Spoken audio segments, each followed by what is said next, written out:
It is the year records were shattered all around the globe. The planet's weather on overdrive. Extreme heat baking both hemispheres on a scale not seen before. Deadly tornadoes, hurricanes, and an endless barrage of atmospheric rivers. The skies over New York City turning an eerie orange as toxic wildfire smoke blanketed the East Coast. People warned to stay indoors.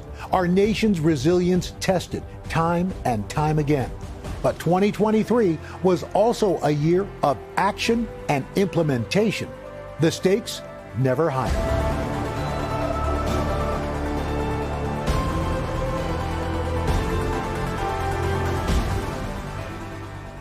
Hi, everybody. I'm Al Roker, and welcome to our planet's future. The heat is on. 2023 was the hottest year on record. We are at a pivotal moment in the fight against climate change. Pressure is on to implement and scale climate solutions to lessen the effects of human-caused climate change. This year, we saw local communities destroyed by extreme weather. There were so many climate-driven disasters, we're going to break it up into two parts across this special. 2023, the hottest year ever on Earth. Oh my God. A year of climate and weather extremes. Around the globe, records set in nearly all categories, from rainfall to water temperatures to all-time scorching heat. New Year's rang in with thousands of records shattering across Europe. At least 8 countries had their warmest January day ever. Climate change responsible for warming Europe twice as fast as the other continents, making winter heat waves more likely. Back home, things were no better. A siege of atmospheric rivers lashed the West Coast through March. Destructive flash floods swept through places like Pajaro and Santa Cruz in California, burying parts of the Sierra under 60 feet of snow, and brought a historically dry Tulare Lake back from the dead. The California flooding would become the first of the billion-dollar disasters to strike the United States this year. When spring arrived, so did the tornadoes. The strongest and most devastating twister of the year was a ferocious EF4 tearing through Rolling Fork, Mississippi, carving a 59-mile path across the state and packing winds as high as 195 miles per hour. Just days later, a 2-day tornado outbreak spawned the third largest outbreak in U.S. history. A shift to the east in what's known as the traditional tornado alley is making higher density and more vulnerable populations a target for these types of disasters. Tornadoes and severe storms continuing to take a deadly toll across the country, with a 6-day multi-state outbreak in June stretching from Wyoming to Kentucky. On the night of the 21st, the town of Matador, Texas, was hit by a mile-wide tornado, killing 4 people and injuring more than a dozen others. As global temperatures continue to rise, energy resources are more important than ever to limit our reliance on fossil fuels. The push to expand solar energy is growing. But to be on track for our clean energy goals, the U.S. needs 40% of our power from the sun by 2035. Right now, we're at about 3%. So now solar panels are being installed next to highways, even over canals. NBC national climate reporter and meteorologist Chase Kane has a closer look at the expanding solarscape. It's a new purpose for unused land. Solar panels tucked alongside roads near Orlando, even floating on a pond. The dream would be, just imagine an entire highway system powered by the sun. Michelle Mikish oversees Central Florida expressways and was inspired by a trip to the Ray, project I reported on in 2021.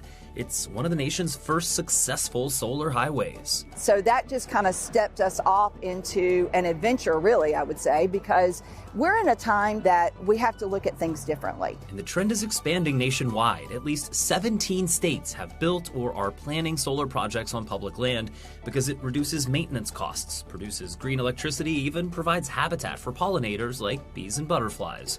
A University of Texas study projects 52,000 acres of unused land along America's highways could generate enough solar power for more than 3 million homes. That's the kind of potential California sees with its own pilot project, using solar panels to cover water canals. You know, the opportunity to have so many multiple benefits project is what is so exciting about this. Renewable energy generation, saving open space, protecting wildlife, and saving water. So these farmers will have it. Research from the University of California, Merced projects that along with generating up to 13 gigawatts of clean power, covering canals with solar across California could prevent 63 billion gallons of water from evaporating each year. To put that in perspective, that's enough to irrigate 50,000 acres of farmland or to meet the residential water needs of 2 million people. Because the state of California paid $20 million for this project, they are quite literally invested in the outcome. And if things go as expected on the roughly mile of canals here in Turlock, you can expect California to start covering a lot more of their 4,000 miles of canals with solar panels, and it probably won't even stop there. There's now global interest in this project. And in Arizona, the Gila River Indian community is breaking ground on its own solar canal project with money from the Inflation Reduction Act. I believe that there need to be a lot of solutions, but this has the potential to create a whole new sector in the renewable energy field. What we will be building here, we believe, will be an iconic symbol of both sustainability and innovation, and the state's commitment to both. From severe flooding, fires, and record-breaking temperatures, the U.S. experienced an unprecedented series of climate disasters this year. The Biden administration says it is a priority. But what is most important in helping the climate in our future? I sat down with White House National Climate Advisor Ali Zaidi to discuss the key issues ahead.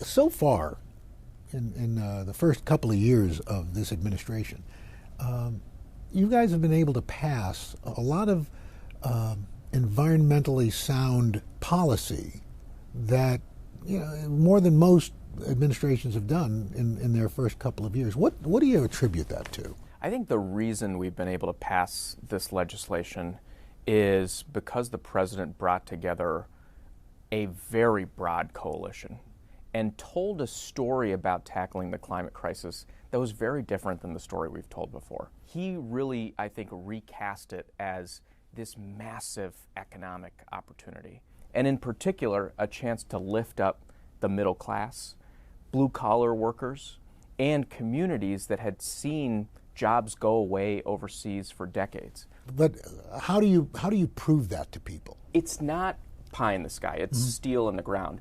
Weirton, West Virginia, they used to have a steel plant, right? Got shuttered like so many others across the country. We've been able to turn that back on, and they're making batteries there. Dalton, Georgia, used to be the sofa-making capital of the world.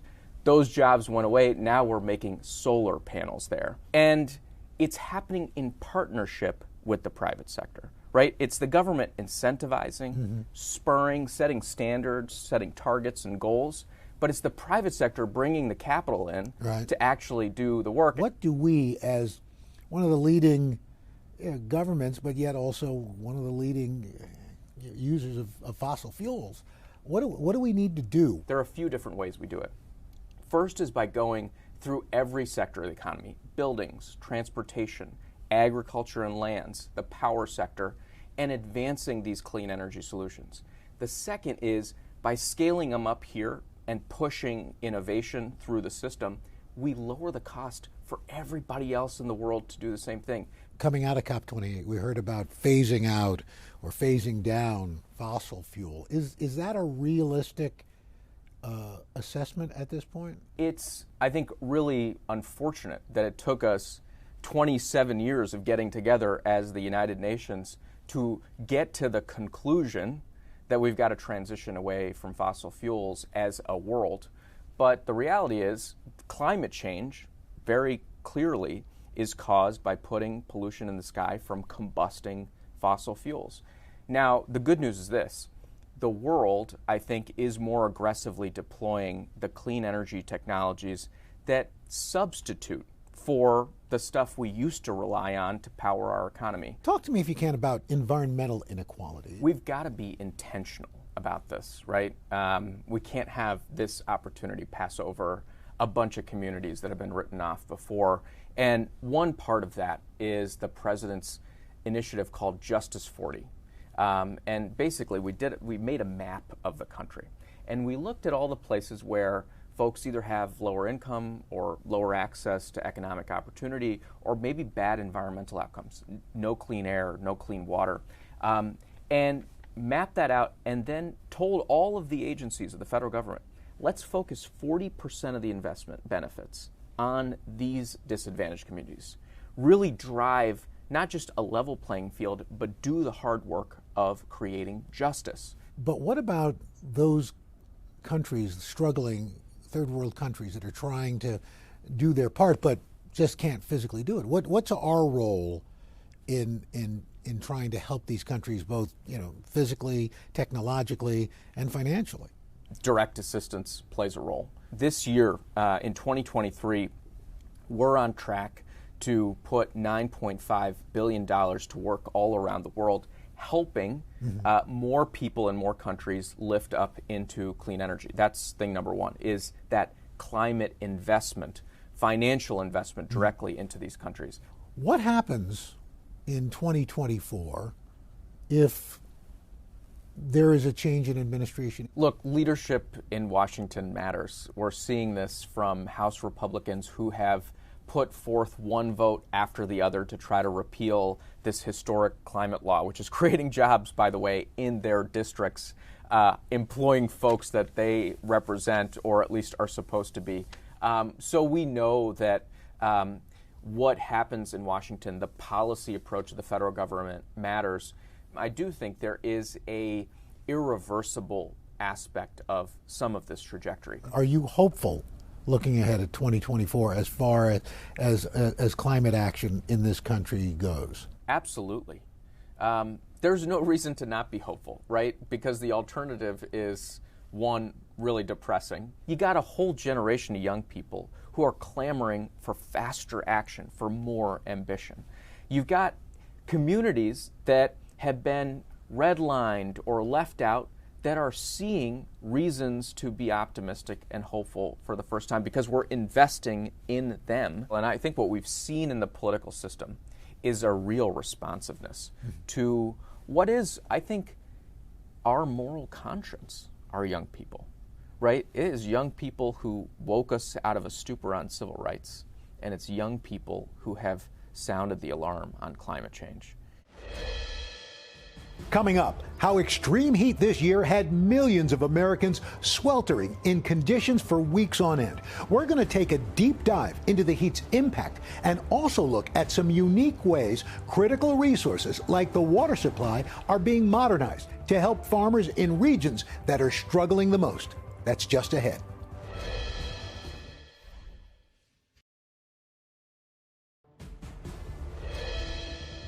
Severe weather, supercharged by climate change in the second half of the year, was a stretch of extreme heat and dangerous air pollution. Those worsening conditions impacted daily lives, putting a spotlight on how communities need to combat these conditions through resilience and mitigation projects. Take a look at the second part of our 2023 Extreme Weather Recap.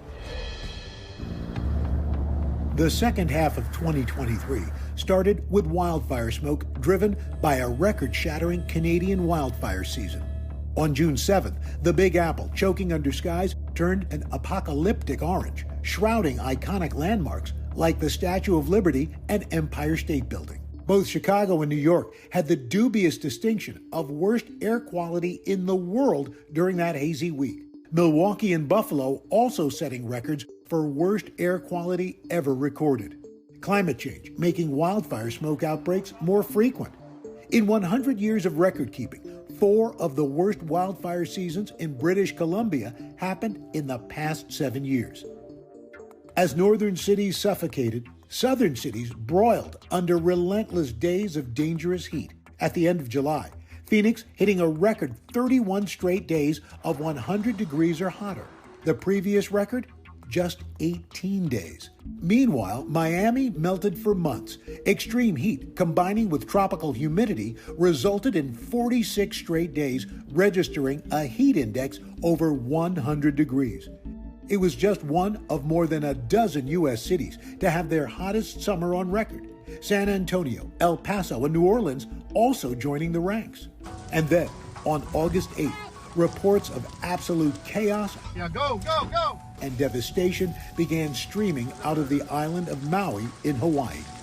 Fierce winds roaring up to 80 miles per hour, fueling a firestorm that ripped through the historic Lahaina district, killing more than 100 people on the island, making it the deadliest U.S. wildfire in more than a century. Drier than usual conditions, combining with destructive winds, knocked down power lines, contributing to the catastrophe. The rebuilding process expected to take years. After a relatively quiet start to the hurricane season, things fired up in late August when Hurricane Idalia rapidly intensified over the Gulf of Mexico, striking North Florida as a high-end Category 3 with winds of up to 125 miles per hour. Fueled by record warm sea surface temperatures, the 2023 Atlantic hurricane season was the fourth most active in history, with 20 named storms. The brutal heat plaguing the U.S. was now taking its toll on the southern hemisphere. The heat index in Rio de Janeiro hitting an astonishing 138 degrees, the highest ever recorded there. And for the third year in a row, deadly tornadoes ripping through the south just days before Christmas. Climate change-driven weather leaving its mark all around the globe.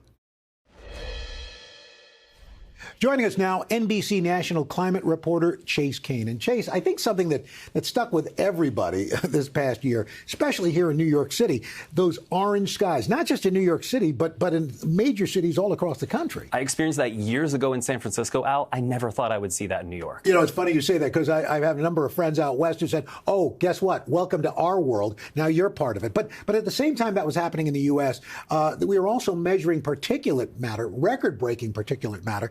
And in fact, I got a chance to take part in a NASA story where they were measuring particulate from satellite, fixed-wing aircraft, and getting verification on the ground. So it's really important. Yeah, looking forward to seeing that. And I also got to talk to an air pollution expert who said, yeah, the orange skies grab headlines, but there is air pollution that people are facing every day, and it's impacting some communities more than others. So Michaela Martinez talked with me about why this is an environmental justice issue and what she's looking forward to in terms of solutions in the new year. We're on the roof of 30 Rock in New York, and if we had been doing this last summer, I mean, we wouldn't have been able to see some of these buildings. That certainly gets people's attention, but then there's the pollution that people live with every day, right? Yeah, 2023 was a really big year in terms of the U.S. general awareness about air pollution and the link to climate change. We saw the wildfire smoke that was coming in from Canada, and I think the big lesson learned there is that air knows no boundaries and climate change knows no boundaries. In the United States, we have industrial pollution, whether that's coming from trash incinerators, big factories, chemical manufacturing, trucking industry. What we end up seeing is that systematically, over and over and over again, those polluting facilities are generally based in communities of color and low-income communities. And so for people, often communities of color who are exposed to air pollution on a daily basis, studies are showing that they have higher blood pressure, even anxiety and depression. What do we do about that? When something is not acutely harming a person and is not very visible, oftentimes it can fly under the radar in terms of what's the actual cause. We've needed to lean on big holistic data sets to really understand that link between air pollution, climate change, and some of these chronic diseases. So if there's a community that has some of these chronic air pollution issues and they want to do something about it, what challenges do they face?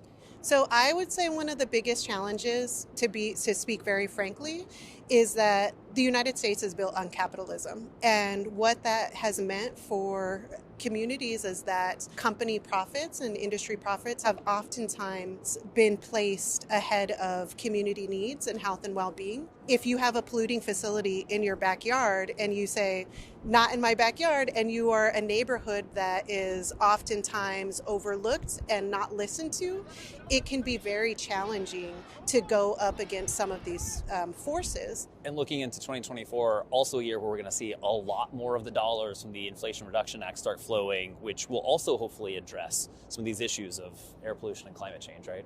Yes, there has been a large federal commitment for investment into environmental justice communities. If we take the opportunity to center justice while we're dealing with the climate challenge, then we can have the world that we all would love to live in, which is one where justice is front and center.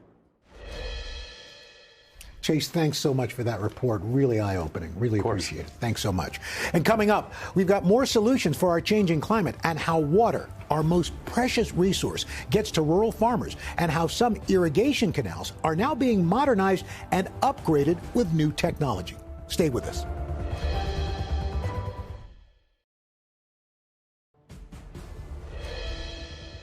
Weather and climate experts are sounding the alarm that next year could be even worse than 2023 for the effects of climate change. There are also a number of consequential elections around the globe in 2024, which could actually shape international climate policy. But as we talk about those most impacted, some of the most effective solutions are those at the local level to serve specific needs of the community. Climate reporter Cale Williams of our NBC Portland affiliate KGW News has this story. In the hills of Hood River County, Oregon, water flows down from the Cascade Mountains to irrigate vast orchards of apples, pears, and cherries. But the technology is more than a century old. The open canals lose much of their water through seepage and evaporation. We see systems that are losing 30 to 70% of the water being drawn, not making it out to the farm. In this system, local irrigation managers must keep water flowing through the canals at all times. It definitely needs updating. Steve Pappas, he likens it to leaving your sink running all day, just in case you want a glass of water. On this overflow, just kicks into a drainage ditch down here. As temperatures climb in the western United States, farmers are struggling to find the water they need. Rising temperatures have threatened the glaciers that supply water farmers need for irrigation. And the stakes couldn't be higher. Economically, if we don't have this water and we don't modernize, eventually these farms dwindle away and become condos. That's the key word for irrigation districts across the West: modernization. This is where we divert water. It means converting open canals to buried pipelines and upgrading systems to be controlled remotely for maximum efficiency. We know we want farms and food grown in our state. We know we want water in streams. We know we want energy resiliency. When you modernize an irrigation system, you really get this win-win-win benefit. And you don't have to look far to see the benefits of a modern irrigation system. So that most of our growers are irrigating with about half of the amount of water that they did 30 years ago. Les Perkins manages the Farmers Irrigation District in the lower Hood River Valley, not far from Papa's district. His system replaced 70 miles of open canal with covered pipes. That's a much more efficient way to deliver water. Plus, the pressurized pipes create an opportunity to generate electricity. So all the water that comes through and is going back into the river comes through here? Comes through here, passes the farms on the way. We deliver water to farms. What's not used for agriculture ends up coming through the powerhouse. It's a working model, exact working model. That power is then fed back into the grid. So we use this unit for demonstrations for a lot of school groups that come through and want to understand more about how you produce electricity. Yeah, and reporters too. And reporters, yeah, absolutely. The Farmers District can produce up to 4.4 megawatts of electricity. That's enough to power about 4,000 homes. But upgrading an irrigation system isn't cheap, in some cases costing hundreds of millions of dollars. But the money they make selling that power has funded further upgrades to the system. It's been the best investment we could have made. After all, every drop of water that's wasted, you never get back. In the face of climate change, it is so important to highlight and talk about the solutions, like you just saw in Oregon. The anxiety is something we all currently feel. And as we look ahead to 2024, let's just take a moment to think about how climate change is directly impacting our communities and what are the solutions to help all of us as our world continues to try and manage the climate crisis. Together, we can help carry out creative and innovative solutions. I'm Al Roker. Thanks for watching, and make the most of the rest of your year. Thanks for watching. Stay updated about breaking news and top stories on the NBC News app or follow us on social media.